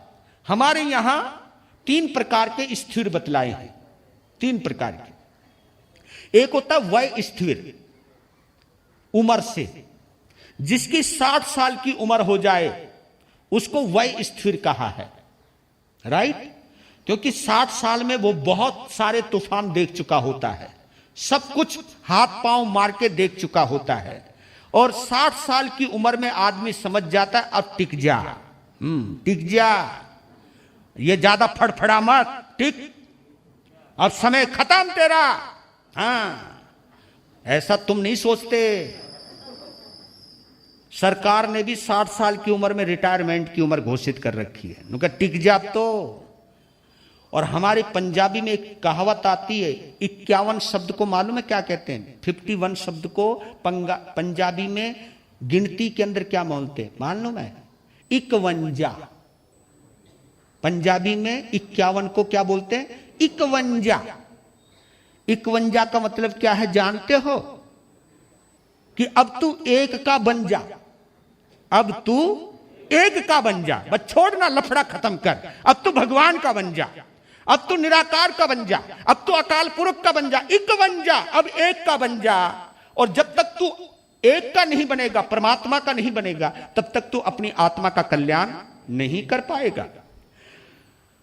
तो स्थिर एक होता है सूत्र स्थिर, जिसने थानांग और समवायांग सूत्र का आगम का पारायण कर लिया है, पढ़ लिया है, गुण लिया है, जी लिया है, उसकी स्मृति कोश का हिस्सा बन गया है। ठानांग और समवायांग, इन सूत्रों का जो ज्ञाता है उसको सूत्र स्थविर कहते हैं। और एक होता है दीक्षा स्थविर। दीक्षा स्थविर उसको कहते हैं जिसने 20 साल की दीक्षा पाल ली है, वो दीक्षा स्थविर कहलाता है। कितने? यानी 20 साल तक जो टिका रहा, यानी हिम्मत तो रही होगी। 20 साल के अंदर कोई ना कोई तूफान तो आए होंगे, कहीं ना कहीं अनुकूल प्रतिकूल परिस्थिति तो आए होंगे, उसके बावजूद भी जो टिका रहा 20 साल की, जिसने दीक्षा पूरी कर ली है, उसको हमारे यहां क्या बोला जाता है? दीक्षा स्थविर, यानी जो टिक जाए। और इसका मतलब दूसरा है जो स्वयं स्थिर हो और दूसरों को स्थिर रहने की प्रेरणा दे। क्योंकि जो खुद ही टिका हुआ नहीं है वो दूसरों को क्या टिकाएगा? आपने देखा होगा मटका, मटका अगर, और मटके के नीचे एक गोल धारा होता है, हाँ जो भी है, मटका उसके ऊपर क्या हो जाता है? टिक जाता है। क्यों टिक जाता है? कि वो गोल होती है और टिकी हुई रहती है, और उसके ऊपर रखी हुई चीज भी टिक जाती है। जो टिकी हुई चीज है तभी, नहीं तो मटका बिना उसके घूमेगा ना, क्योंकि बेचारा नीचे कुछ है तो है नहीं। इसलिए बोलते ना कई बार, बिना पेंदे का लोटा। हाँ, एक लोटा होता बिना पेंदे का, नहीं तो हर लोटे के नीचे क्या लगा रहता है? तो बिना पेंदे का लोटा कभी भी लुढ़क जाता है। और ऐसे लोगों को एक शब्द और दिया है, थाली का बैंगन। बैंगन समझते हो आप? एक थाली का बैंगन होता है, थाली को यूं करो क्योंकि गोल होता है बैंगन, वो लुढ़कता इधर आ जाता है, उसको यूं करो तो उधर चला जाता है, थाली का बैंगन। एक शब्द और आता है, गंगा गए गंगादास और जमुना गए जमुनादास, यानी तुम्हारा कोई वजूद ही नहीं है, तुम्हारी कोई स्थिरता ही नहीं है। तो स्थिर मुनिराजों से उन्होंने सामायिक से लेकर के 11 अंगों तक का अध्ययन किया, और साथ ही साथ में उन्होंने गुण रतन आदि विभिन्न प्रकार की तपस्याएं करके 16 वर्षों तक चरित्र की पालना करी और अंत में स्कंधक मुनि की तरह विपुलगिरी पर्वत पर 1 महीने का संलेखना करके समस्त कर्मों की निर्जरा करके केवल ज्ञान को और निर्वाण को प्राप्त किया। इसी प्रकार किंकम नाम के गाथापति का वर्णन समझ लेना चाहिए। अब वर्णन आता है मुदगर पाणी यक्ष का, कि भगवान छठे वर्ग के तीसरे अध्ययन में क्या भाव फरमाया है, सो फरमाने की कृपा करें कि जम्बू वही राजगृही नगरी, ईशान कौन, गुणशील उद्यान, विपुलगिरी पर्वत, श्रेणिक राजा, महारानी चेलना। और उस राजगृही नगरी के अंदर उस वक्त एक अर्जुन नाम का एक माली रहता था, मालागार माली। उसकी एक बहुत खूबसूरत पुष्प वाटिका थी, पुष्प वाटिका, और जो कई एकड़ में फैली हुई थी। और पुष्प वाटिका इतने करीने से सजाई थी, फूल इस करीने से लगाए थे। मालूम है राजगृह नगरी में किसी के यहां पर कोई मेहमान आता था तो मेहमान ये जब कहता था कि राजगृह नगरी में कोई देखने योग्य स्थान है, तो मालूम है वहां के लोग क्या कहते थे, भाई देखना है तो अर्जुन माली की पुष्प वाटिका देखो। क्या गजब है, ऐसा लगता है मानो नंदन वन उतर आया है। ऐसा लगता है जैसे राष्ट्रपति का मुगल गार्डन उतर आया है। राष्ट्रपति का कभी मुगल गार्डन देखा हुआ आपने? भव्य तरीके से बना हुआ है, जीवंत। तो लोग दूर दूर से अर्जुन माली के उस पुष्प वाटिका को देखने के लिए आते थे। नाम था उसका, रुतबा था, फूलों का बहुत बड़ा व्यापारी था वो, बहुत बड़ा व्यापारी था। आसपास के राज्यों में उसके बाग के पुष्प वाटिका के फूल जाया करते थे, नाम था उसका। इसकी वजह से खूब धनाढ्य था, समृद्ध था, बलवान भी था, ताकतवर भी था, रुतबा था, रुआब भी था। और उसकी बंधुमती नाम की मालिन थी, उसकी घरवाली थी। और बंधुमती बेहद खूबसूरत थी, बेहद खूबसूरत थी। जिसने भी उसकी खूबसूरती को देखा तो देखता ही रह गया। और उसकी खूबसूरती की वजह से कभी कभी लोग अर्जुन माली की प्रशंसा करते, भाई किस्मत वाला है तू। मैं कहा ठीक है जी। एक बार यह भी कहा कि उसी राजगृह नगरी में एक ललिता नाम की गोष्ठी थी, गोष्ठी, गोष्ठी यानी मंडल था। उसके मेंबर तो कई थे, लेकिन 6 जने उनमें से अलग थे। कभी उस ललिता नाम की गोष्ठी के मेंबरों ने राजगृह नगरी की वो सेवा की थी, वो सेवा की थी। उनकी सेवा से प्रसन्न होकर राजा श्रेणिक ने भावावेश में या भावुकता में एक शब्द दे दिया भरी सभा में, आज के बाद ललित गोष्ठी के मेंबरों का हर किया हुआ कुछ भी ये करें, इनके ऊपर राज्य का कोई भी कानून लागू नहीं होगा। उनको यानी फ्री हैंड दे दिया, क्योंकि वो लोग बहुत अच्छे थे। और राजा कभी सोच भी नहीं सकता था मेरी इस दरिया दिली का कोई गलत फायदा उठाएगा, तो दे दिया कि इनके ऊपर कोई भी कानून लागू नहीं होगा, इनके ऊपर कोई दंड संहिता लागू नहीं होगी, जो भी करें अपनी मनमर्जी से करें। इतना खुला फ्रीडम उनको दे दिया गया। एक दिन की बात कि राजा श्रेणिक की ओर से राजगृह नगरी में एक महोत्सव की घोषणा हुई, और वो घोषणा फूलों से जुड़ी हुई थी, पुष्पों से जुड़ी हुई थी। यानी उस महोत्सव में फूल बहुत लगने थे। तो अर्जुन माली ने अपनी बंधुमती को कहा कि मेरे सैकड़ों और भी हैं, पर लेकिन तुझे मेरे साथ जाना है। दिन निकलते ही वो गए पुष्प वाटिका में, और उस पुष्प वाटिका के पास अर्जुन माली का एक कुल देवता था, जिस देवता का नाम क्या है? मुदगर पानी। मुदगर पानी, इसका मतलब क्या है? पानी कहते हैं हाथ को, मुदगर कहते हैं वो 1000 पल का, यानी कहीं पर 57 केजी, कहीं 56 केजी, यानी 57 किलो का या 56 किलो का वजन है उस लोहे के मुदगर में। मुदगर। और चमत्कार यह था, जो मूर्ति थी वो लकड़ी की थी, जो मूर्ति थी वो लकड़ी की थी, और जो मुदगर था वो लोहे का था। लकड़ी की मूर्ति उस 57 किलो के वजन के मुदगर को हाथ में थाम रखा था।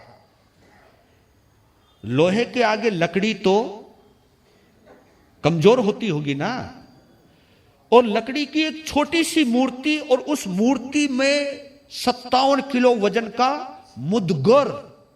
लोग देखा करते थे, आश्चर्यचकित होते थे, कमाल है, छोटी सी लकड़ी की मूर्ति और इतने वजन के मुदगर को किस तरह संभाल रही है। वाह, यह आश्चर्य की बात थी। वो मुदगर पानी यक्ष, जीवंत यक्ष था, और वो उनकी कुल परंपरा का कुल देवता था।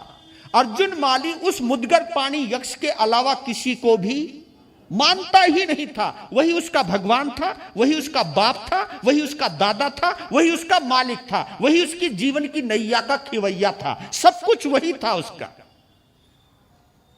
तो जब भी वो फूल चुनता था, उन चुने हुए फूलों में से सबसे बढ़िया फूल चुन करके लाता था, और उन्हीं फूलों को सबसे पहले अपने मुदगर पानी यक्ष के चरणों में समर्पित करता था, अगरबत्ती जलाता था, नाचता था, और लास्ट में घुटनों के बल झुककर उन्हें प्रणाम करके चला जाता था। साष्टांग प्रणाम करता था। कैसे?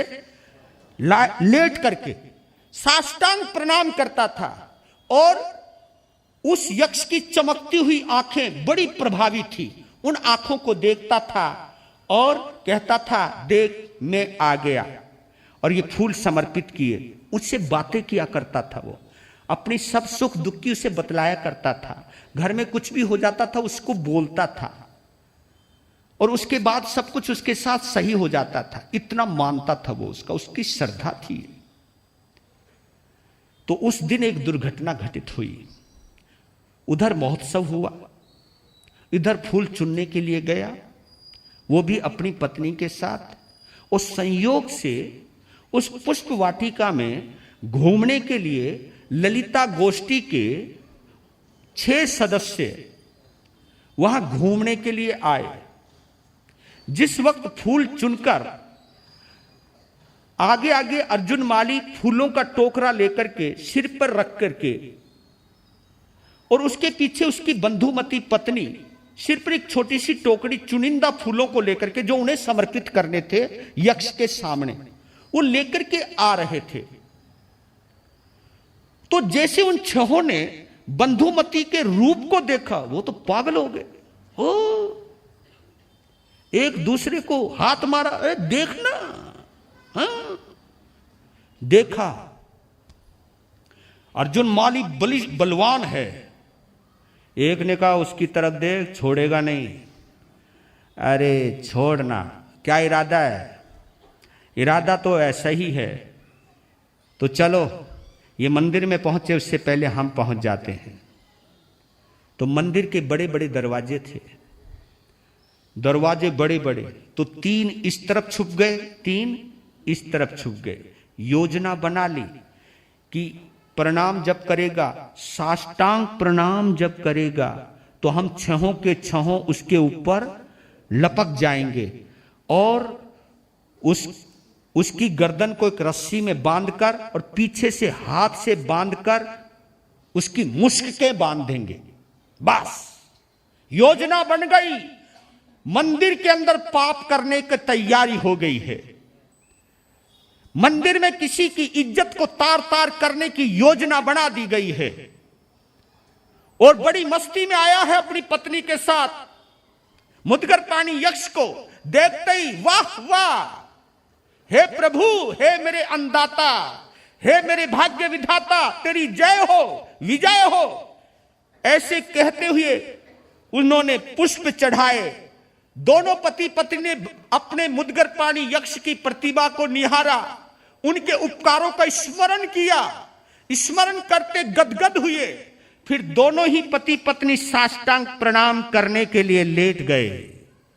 और उस वक्त उन छहों ने पीछे से अचानक हमला किया और अर्जुन माली को संभलने का मौका नहीं मिला। उसकी मुश्कें बांध दी, उसकी टांगें बांध दी, उसके हाथ बांध दिए और एक तरफ लुढ़का दिया और उसी की आंखों के सामने उसकी पत्नी की इज्जत के साथ वो खिलवाड़ करने लगे।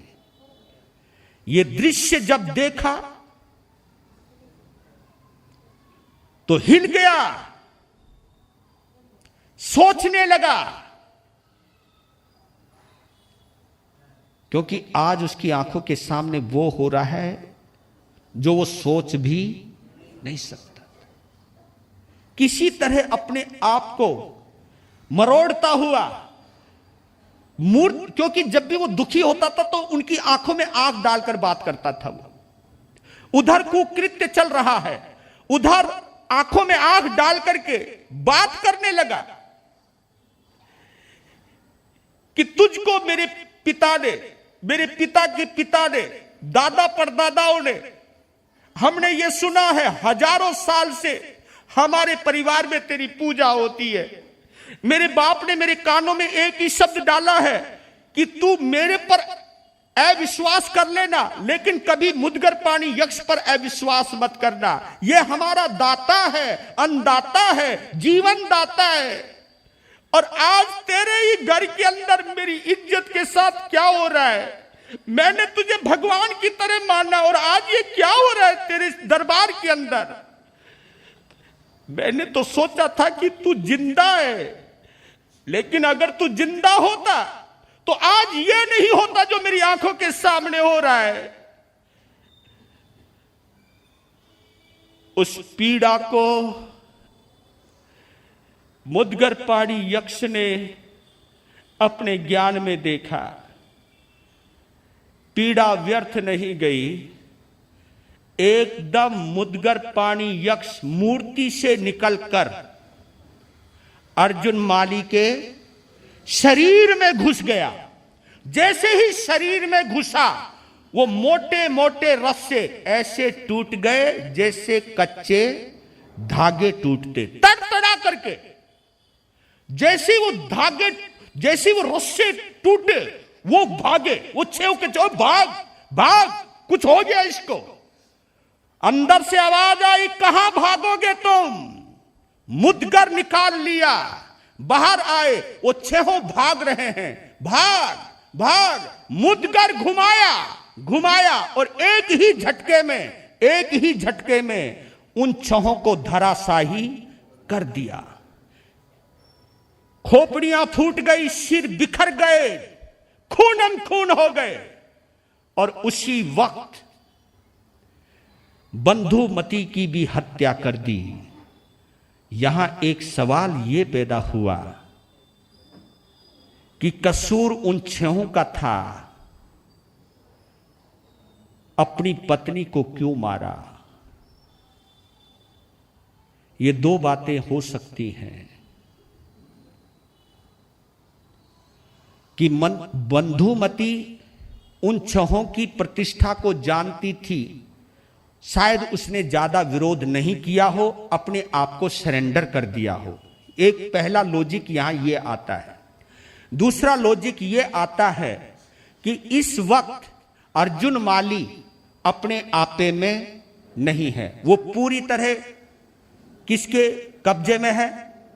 यक्ष के कब्जे में है। मुद्गर पाणी जो वो सोचे, शायद मुद्गर पाणी यक्ष की अपनी सोच है, कुल देवता है, अब ये हमारे कुल के लायक नहीं रही, इसलिए उसको मार दिया गया। यही एक दो कारण बनते हैं। और केवल उन 7 जनों को ही नहीं, बल्कि उसके बाद तो सिलसिला जारी हो गया।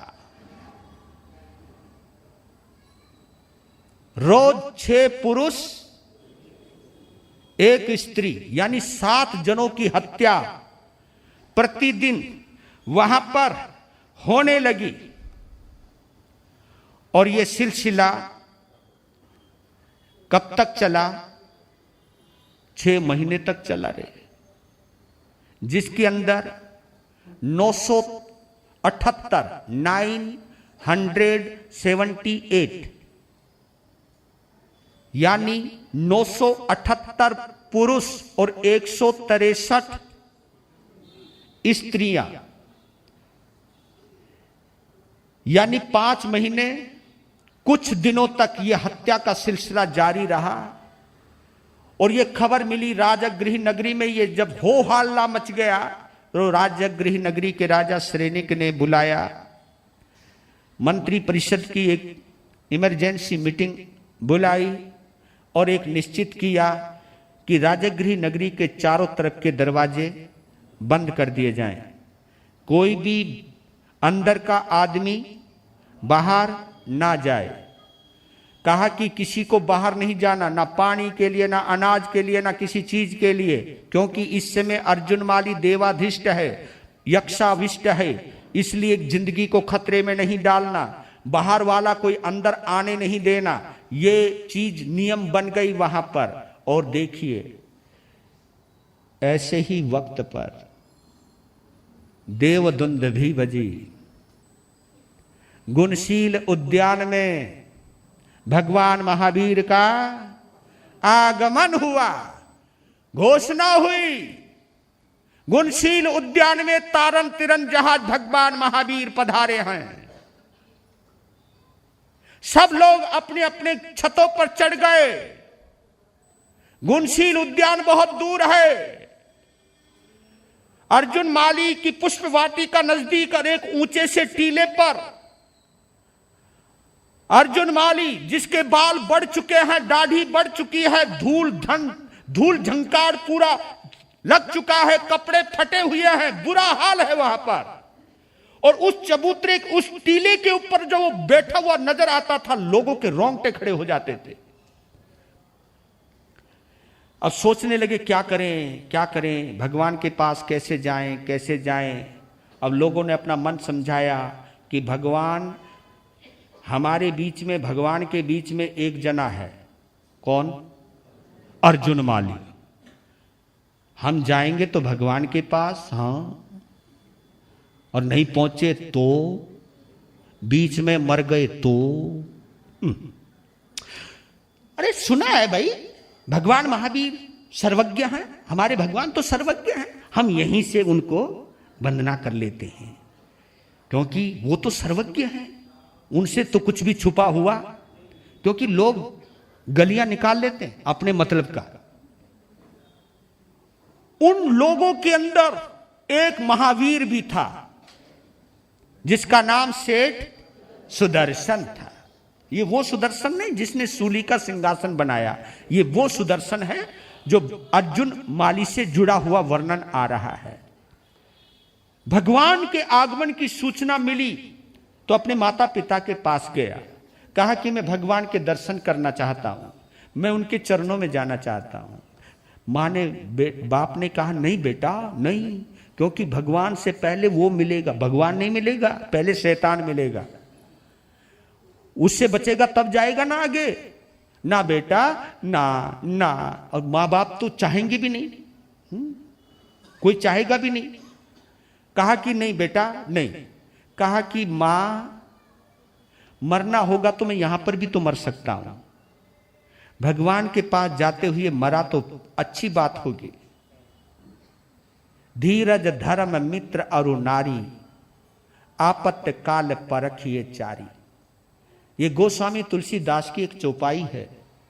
धीरज धर्म मित्र और नारी, आपत्त काल परखिए चारी, यानी इन चारों की अगर परीक्षा करनी हो तो किसमें? आपत्तकाल, यानी मुसीबत के समय में, कष्ट के समय में, बुरे दिनों में 4 जनों की परीक्षा हो जाती है। इसलिए बुरे दिन कोई बुरे नहीं होते, बुरे दिनों में फैसला हो जाता है कौन अपना है और कौन पराया है। Very good. ये पता चल जाता मुसीबत में पता किन का चलता है? एक तो धीरज का। धीरज यानी मेरे अंदर कितनी सहन शक्ति है, मेरे में कितनी सहनशीलता है, कितनी सहनशीलता है। अगर इसको देखना चाहते हो तो इसकी परीक्षा तो भैया मुसीबत के दिनों में ही होती है। मेरे अंदर कितनी सहनशीलता है इसका पता मुसीबत में ही चलेगा। धीरज और धर्म, आप धर्म के कितने पक्के हो, आप धर्म के कितने पक्के हो इसका पता भी मुसीबत में चलता है।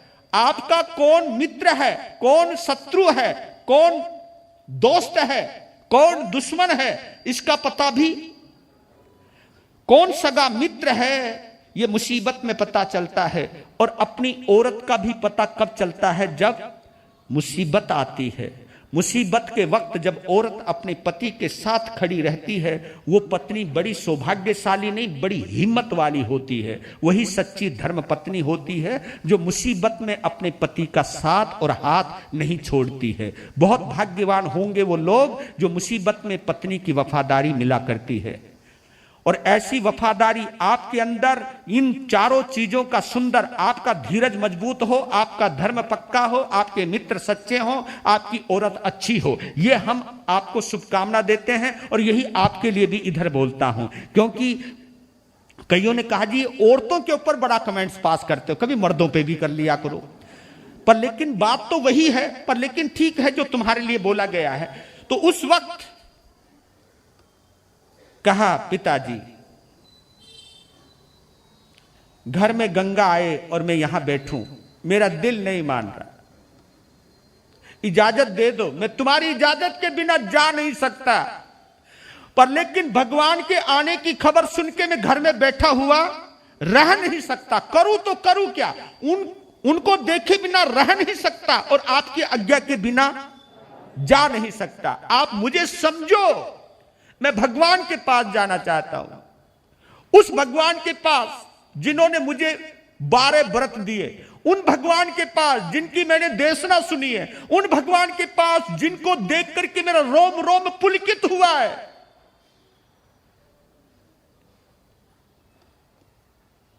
मां बाप का चेहरा देखने लगा,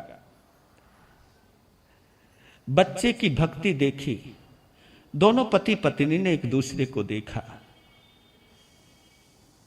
इशारा किया कि भक्ति में कभी बाधा नहीं डालनी, अंतराय नहीं डालनी, अपने मोह को आड़े नहीं आने देना। ठीक है बेटा, भगवान तेरी रक्षा करे। फिर इसमें लिखा है उसने स्नान किया, स्नान करके शुद्ध वस्त्र पहने, आसन लिया, पूंजनी ली, एक थैला लिया और चंपा के राजगृह के द्वार पर आ गया। दरबान को कहा दरवाजा खोलो। पहले छोटा छोटे दरवाजे रहते थे, एक बड़ा दरवाजा और एक छोटा दरवाजा। कहा कि छोटा दरवाजा खोलो। कहा कि क्यों? भगवान के दर्शन करने जाना है।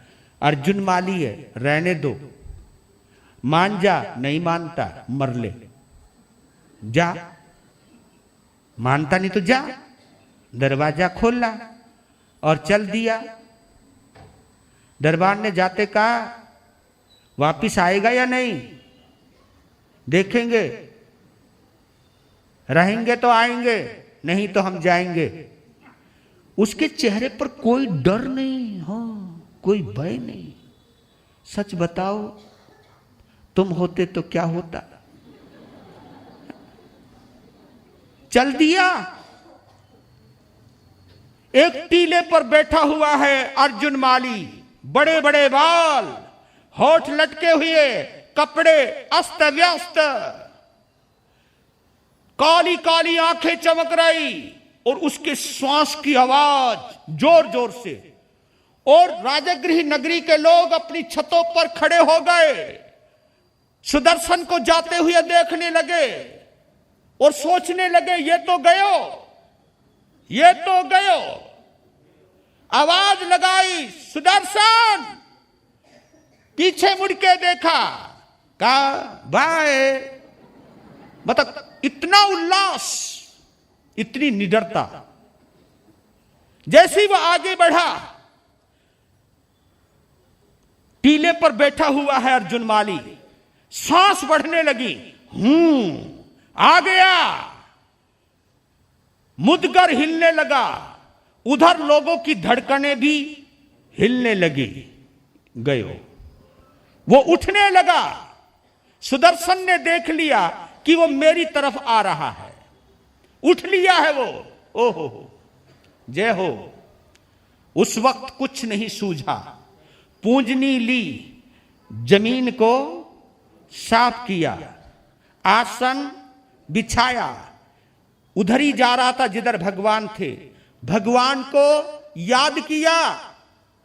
जय हो। नमोकार मंत्र का पाठ किया, नमोथुनम का पाठ पढ़ा, समायिक स्वीकार की और समायिक के साथ सगारी संथारा ग्रहण किया। सागारी जो कि हम सबको करना चाहिए। शायद कोई कोई होगा जो करता हो, जो करता है वो भाग्यवान होता है। मैं तो 2-3 बातें जरूर कहता हूं आप लोगों को। जब खा पी लेते हो, जब तुम्हें ये लगे कि अब मुझे 1 घंटे के लिए कुछ भी खाने पीने की जरूरत नहीं है, तो 1 घंटे का क्या कर लेना चाहिए? हाँ, देखो कितना आसान रास्ता है, खाते पीते मुक्ति। देखो जी, और नहीं तो एक नियम और हो सकता है, क्योंकि वो तो 1 घंटा 2 घंटे 3 घंटे में बंधा हुआ है। लेकिन एक नियम और भी होता है, इससे भी आसान, कि जब तक मैं नौकार मंत्र ना पढ़ूं तब तक मुंह में ना अन्न का दाना और ना जल की 1 बूंद डालूंगा। जब तक मैं नौकार मंत्र, ये तो कर सकते हो आप, इसमें तो कोई बंदिश नहीं है। ये संकल्प की मैं अब कुछ भी मुंह में डालूंगा बिना नौकार मंत्र पढ़े हुए नहीं डालूंगा, जब भी खुला मुंह नहीं रखूंगा। ये संकल्प जब भी मैं डालूंगा, मैं नौकार मंत्र 1 बार जरूर पढ़ूंगा। नमो अरिहंतानम, नमो सिद्धानम, नमो आर्यानम, नमो वज्जायनम, नमो लोए सव्य साहुनम, ऐसो पंच नमोकारो सव्य पावप पनासनो मंगलानंच सव्य सिंह पडमंग हवई मंगलम। फिर बेशक से तुम मलाई का दूध पियो मेरे लिए, मना कहां कर रहा हूं, पर लेकिन आप लोगों को इस तरह का कुछ ना कुछ नियम तो अपने लगे तो सही। आपके जीवन में महामंत्र नवकार कितना जीवंत है। यह केवल समय पर बोलने वाला मंत्र नहीं, बल्कि आपके जीवन के साथ रहने वाला मंत्र है।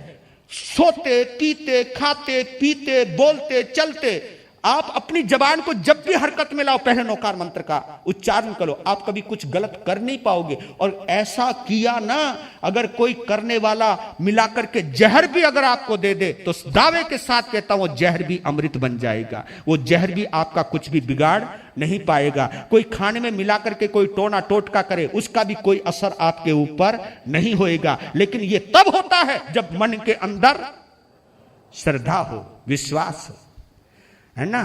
सोते सोते तुम्हें सपने तो दुकान के आवे हैं।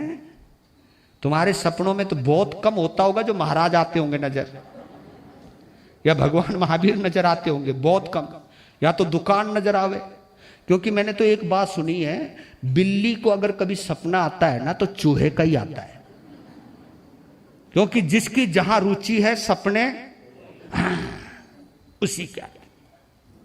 नौकार मंत्र संथारा ग्रहण किया और एक संकल्प किया, जो मैंने भगवान महावीर से अनुव्रत ग्रहण किए हैं वो अब मैं जाओ जीवाई के लिए स्वीकार कर रहा हूं, और समस्त जीवों से खिमत खिमावना करता हूं। डर नहीं, कोई भय नहीं। और उस वक्त एक संकल्प किया, अगर इस कष्ट से मुक्त हो गया तो मैं पारना कर लूंगा, अगर नहीं हुआ तो जाओ जीवाई के लिए आहार का त्याग।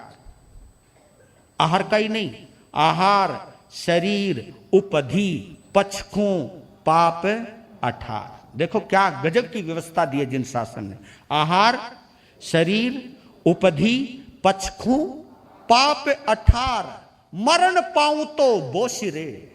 मरण पाऊं तो बोसिरे, जीवूं तो आगार। यह है सागारी संथारा। आहार, चारों प्रकार का आहार का त्याग। आहार शरीर का त्याग, इस शरीर से बहुत ममता रख ली, शरीर का त्याग। उपधि, जितने भी मेरा सामान है, महल है, मकान है, नर नारियां हैं, पुत्र पौत्र हैं, जमीन जायदाद है, जितनी भी संपदा है, उपधि, जितनी भी उपधि सामग्री है, उनका त्याग। और ऊपर से 18 पाप, क्रोध, मान, माया, लोभ, राग, द्वेष, कलह, अभ्याख्यान, पैशन, परिपरिवाद, रति, अरति, माया, मोसा, मिच्छा, दर्शन, शल्य, इन 18 पापों का त्याग करता हूं मैं। ध्यानस्थ हो गया। जय हो। आ गया। हाय हाय हाय, विचार करना रे। मैंने एक दिन बोला था, आपको पता नहीं समझ में आया नहीं आया। शेर, शेर सुनने में भी मजा आता है। हाँ। शेर, शेर सुनने में भी मजा आता है, शेर सुनाने में भी मजा आता है। शेर सुनने में भी मजा आता है, शेर सुनाने में भी मजा आता है, लेकिन जब शेर सामने आता है, हाँ, लेकिन जब शेर सामने आता है तो आगे से गीला पीछे से पीला नजर आता है। ये होता है, ये बात है, मानने वाली बात है। शेर सुनने में भी मजा आता है, सुनाने में भी मजा आता है, लेकिन जब शेर सामने आता है फिर कुछ कुछ होता है। मेरे भोले भाले भंते, हम पंजाब चंडीगढ़ के पास छतवीड़ एक जगह है, चिड़ियाघर, वहां बब्बर शेर था। बब्बर, जिसके बाल रहते, बाकी पीठ उसकी चमकीली रहती, बब्बर शेर, केसरी सिंह हमारे सामने था। तो बच्चे लीकड़े लगा रहे थे उसके। तो मेरे भंते बोले, यार मैं भी जरा अपना ओघा जरा इसको लगा लूं। तो मैंने कहा, बाबा कल्पना कर, हम लिकड़ा इसलिए लगा रहे हैं क्योंकि ये पिंजरे में, अगर ये पिंजरे में नहीं होता तो फिर क्या हम लीकड़ा लगाते? तो मेरे भंते ने बोला, फिर हम लीकड़ा नहीं लगाते, फिर तो जो कुछ लगाता तो यही लगाता, फिर हम क्या लगाते? तो कहने की बात यह है कि कुछ बातें हैं, लेकिन ऐसे मौत को सामने देखते हुए भी भयभीत ना होना, भगवान के प्रति श्रद्धा के ऊपर कुछ भी असर ना होना, महामंत्र नवकार का जाप करना, चेहरे पर कोई तनाव नहीं। और यह दृश्य देख रही है पूरी राजगृह नगरी की जनता, सबके सांस रुक गए। अब गया, अब गया सुदर्शन। और उसने आया, अर्जुन माली मुदगर घुमा रहा है, जैसे ही मारा उसने, नीचे तक आया, एकदम उछल के गिरा, दूर जाके पड़ा, फिर उठाया मुदगर, दूसरी दिशा से फिर वार किया, फिर उछला, फिर गिरा, चारों दिशाओं से वार किया, लेकिन मुदगर सिर के पास आता, केवल 2 इंच से उछल करके गिर जाता। फिर उस मुदगर पाणी यक्ष ने सुदर्शन सेठ को बड़ी गहराई से देखा, थोड़ी देर देखता रहा, और चेहरे पर जो धर्म का तेज था, उस तेज को वो बर्दाश्त नहीं कर पाया। अर्जुन माली के शरीर से निकल गया यक्ष। लोगों को इतना ही नजर आया कि अर्जुन माली यक्ष के निकलने के बाद धड़ाम से जमीन पर गिर गया, और हवा के अंदर वो मुदगर दौड़ता हुआ जा रहा है, क्योंकि यक्ष का शरीर किसी को दिखाई नहीं दे रहा, केवल हवा में मुदगर भागा हुआ जा रहा है, भागा हुआ जा रहा है। इधर करहाने की आवाज आई, हा, ध्यान खोला। किसने? सुदर्शन सेठ ने ध्यान खोला। मैं कहां हूं, मैं कौन हूं, कौन हो, ऐसे बड़बड़ा रहा है। एकदम ध्यान खोला, भगवान को नमस्कार किया, संथारे का पारना यानी उसको खोला, थोड़ी हवा करी, उसे होश आया, उसके गाल थपथपाए, अर्जुन आंख खोल, आंख खोल। लार टपक रही है मुंह से, अशक्त हो रहा है। तुम कौन? मुझे पहचाना नहीं? मैं सुदर्शन, फला बाजार में रहता हूं मैं। ओह, कहां जा रहे हो तुम? भगवान महावीर के दर्शन करने के लिए जा रहा हूं। और सुनो आप, भगवान महावीर का नाम कानों में ही पड़ा है। किसके? अर्जुन वाली के कानों। देखो शब्दों में भी क्या ताकत रहती है, पता नहीं तुम अनुभव कर पाते हो या नहीं कर पाते। भगवान महावीर का नाम केवल कानों में पड़ा है, एकदम उठ बैठा। भगवान महावीर के दर्शन करने जा रहे हो आप? हां, क्या हम भी भगवान के दर्शन कर सकते हैं? क्यों नहीं? तुम्हारे मन में भगवान के दर्शन करने के हैं? हां, उठो। उठाया,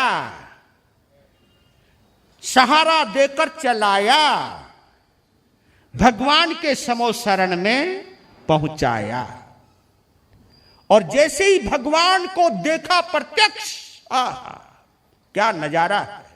जैसे ही प्रत्यक्ष देखा, शरीर में जितनी भी असक्तपना था, कमजोरी थी, देखते ही सारी कमजोरी दूर, छू मंतर। ये चमत्कार है प्रभु के नाम का, ये चमत्कार है समो शरण का। सारी कमजोरी दूर, ताजगी, स्वस्थ, ये अनुभव किया अर्जुन माली ने। धर्म का साक्षात प्रभाव देखा, झूमने लग गया वो तो। ओ सुदर्शन के गले लग गया, कहा कि तुम्हारी बड़ी मेहरबानी, तुम मुझे अमृत कुंड में लेकर के आए, मैं बिल्कुल स्वस्थ हूं। इस प्रभाव को देखते ही अर्जुन माली के मुंह से एक ही शब्द निकला कि भगवान अगर आप आज्ञा दें तो मैं साधु बनना चाहता हूं। जय हो, साधु बनना चाहता हूं। और भगवान ने क्या बोला? आहा सुहम देवानुपिया मां परिबंधम करह। सुदर्शन के पास जो कपड़े थे उन कपड़ों को पहना, धोती धाती, आ गए और दीक्षा पाठ पढ़ा। मैं पूछूं तुमसे, भगवान की जगह किसी साधु ने ऐसे हत्यारे को दीक्षा का पाठ पढ़ाया होता तो तुम उस साधु के साथ क्या करते? सच बोलो, अरे बोलो ना जमीर। हमारी प्रशंसा करते या निंदा करते? एक बार बोल तो दो। तुम उसका अतीत देखते या वर्तमान देखते? तुम फिर भी उसका अतीत देखते। ये लुटेरा था, हत्यारा था, और इन्होंने इनको दीक्षा देकर जिन शासन को बदनाम कर दिया, आप गालियां देते। और बताऊं, ये गालियां उस वक्त भगवान महावीर स्वामी को भी मिली थी।